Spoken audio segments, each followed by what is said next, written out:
गरीबों को सिर्फ न्याय करने की बात तो उन्होंने 70 में भी की थी।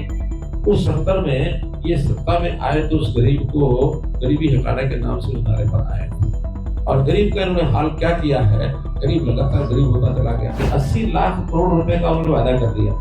देश का बजट है 47 लाख करोड़ रुपया। इसी प्रकार के वायदे कुछ भी करेंगे तो आज हिसाब किताब लगाने वाले लोग तो सब सामने हैं। तो कहता हूँ कि सामने जो व्यक्ति है मुकाबला तो उस हिसाब से देखना। सामने मैदान खाली है, कोई आने के लिए तैयार नहीं है और जब आएंगे उस समय पर चर्चा करेंगे, बातचीत करेंगे। करीब 9.5 साल तक प्रदेश की बागडोर संभालने वाले पूर्व मुख्यमंत्री मनोहर लाल खट्टर अब नई भूमिका के लिए तैयार हो रहे हैं। चंडीगढ़ के बाद अब दिल्ली की राजनीति करने के लिए चले खट्टर अपने सियासी जीवन में पहली बार लोकसभा चुनाव लड़ रहे हैं। उनकी उम्मीदवारी के कारण करनाल सीट हाई प्रोफाइल बन गई है। कांग्रेस और अन्य विपक्षी दलों में इस बात को लेकर माथापच्ची चल रही है कि उनके खिलाफ आखिर किसे कैंडिडेट उतारा जाए। इस पर अब खट्टर ने चुटकी लेते हुए कहा कि सामने मैदान खाली है, कोई आने के लिए तैयार नहीं है। अगर कोई आएगा तो देखा जाएगा। देखिए, पार्टी के नाते तो हम आज भी उम्मीद करते हैं कि जो टॉप की जो 2, 4, 5 सीटें होंगी उसी में करनाल की बारी आएगी, नंबर आएगा। संयोग से पिछली बार पहली 3 सीटों में एक गुजरात की थी, 2 हरियाणा की थी, सेकंड और थर्ड फरीदाबाद, करनाल और फरीदाबाद, ये सेकंड और थर्ड थी। तो टॉप की 5 सीटों में आना, फिर उसमें एक ऊपर नीचे का कोई अंतर नहीं है। हमारी ये सीटें केवल फरीदाबाद और करनाल की बात मैं नहीं कर रहा, मैं हरियाणा की 10 की 10 सीटों की बात कर रहा हूँ। 10 की 10 सीटें हम जीतेंगे, कहीं कहीं कोई दुविधा नहीं है, कोई संशय नहीं, कहीं वो नहीं है, क्योंकि 10 में से 7-8 सीटों में तो मैं ही होके आया हूँ। 1-2 सीटें बाकी बची हैं, अगले 4-5 दिन में फिर मेरा जाना हो जाएगा। बाद में फिर करनाल सीट पर भी आगे चुनाव होता है। तो चुनाव में लोगों की अपेक्षा भी होती है और दायित्व भी है। पूरे लोकसभा क्षेत्र में मैं जाऊंगा और लोगों की जो भी बातें होंगी वो हमको ध्यान में आएंगी। हमारे मन की बात है उनको करेंगे। हम जन संवाद लगातार करते हैं और हमने जनवरी 2023 में जनसंवाद किया था शुरू। अभूतपूर्व जो सफलता हमको मिली थी, आज भी वो सफलता उसी प्रकार की मिल रही है। मैं कहता हूँ कि सामने जो व्यक्ति है मुकाबला तो उस हिसाब से देखना। सामने मैदान खाली है, कोई आने के लिए तैयार नहीं है और जब आएंगे उस समय पर चर्चा करेंगे, बातचीत करेंगे। कांग्रेस के घोषणा पत्र को न्याय पत्र बताए जाने पर खट्टर ने कहा कि कांग्रेस ने 1970 में गरीबी हटाओ के नारे के साथ सत्ता में आई थी, लेकिन उसके शासनकाल में गरीब और गरीब होता चला गया। संकल्प पत्र आप लोग लेकर आए, कांग्रेस बात कर रही न्याय की कि हम न्याय दिलाने वाले हैं, न्याय पत्र लेकर आए, तो कैसे देखते हैं? देखिए, न्याय शब्द सुनने में बड़ा अच्छा लगता है, लेकिन ये अन्याय जो है वो किसके काल में शुरू हुआ और कब शुरू हुआ?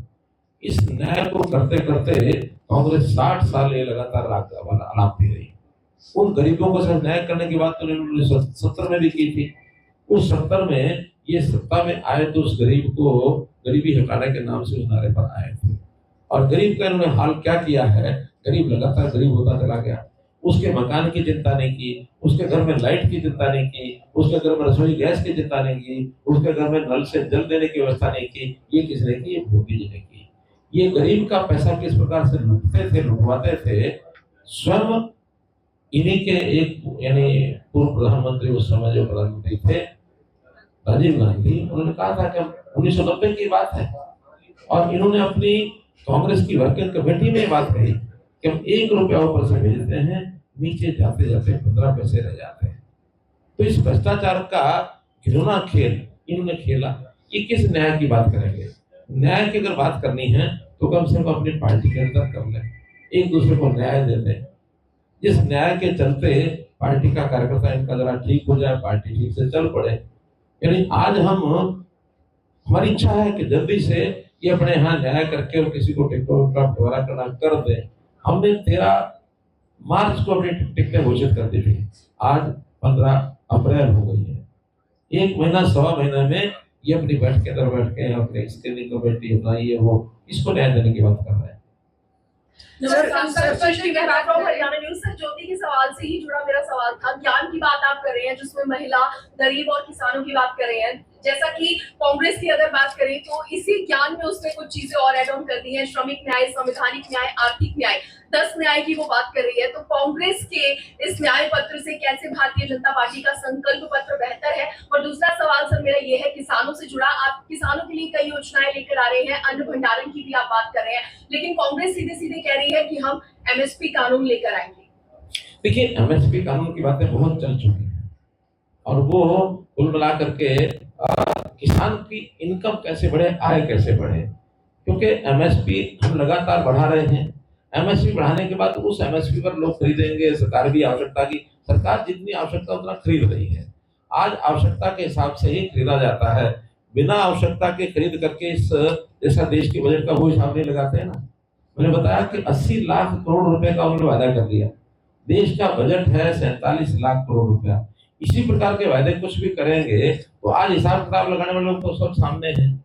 आज एक किसान को भी पता है कि मुझे अगर पैदा करना है तो उसका बेचना भी, जो सरकार खरीदेगी सरकार लेगी, जो प्रदेश सरकार खरीदेगी प्रदेश सरकार लेगी, जो जनता खरीदेगी जनता करेगी। बता दें कि लोकसभा चुनाव को लेकर कांग्रेस और बीजेपी देश की दोनों बड़ी राष्ट्रीय पार्टियों ने अपना अपना घोषणा पत्र जारी कर दिया है। कांग्रेस ने जहां इसे न्याय पत्र नाम दिया है, वहीं बीजेपी ने अपने घोषणा पत्र को संकल्प पत्र नाम दिया है। दोनों में से किसके वादों पर जनता यकीन करती है, ये तो 4 जून को आने वाला चुनाव नतीजे बताएंगे। गुरुग्राम से पवन कुमार सेठी, पंजाब केसरी टीवी। हमसे जुड़े रहने के लिए हमारे YouTube चैनल को सब्सक्राइब करें और नई वीडियो की नोटिफिकेशन के लिए बेल आइकॉन को दबाएं। अगर आप ये वीडियो Facebook पर देख रहे हैं तो लाइक जरूर करें और ज्यादा से ज्यादा शेयर करें। धन्यवाद।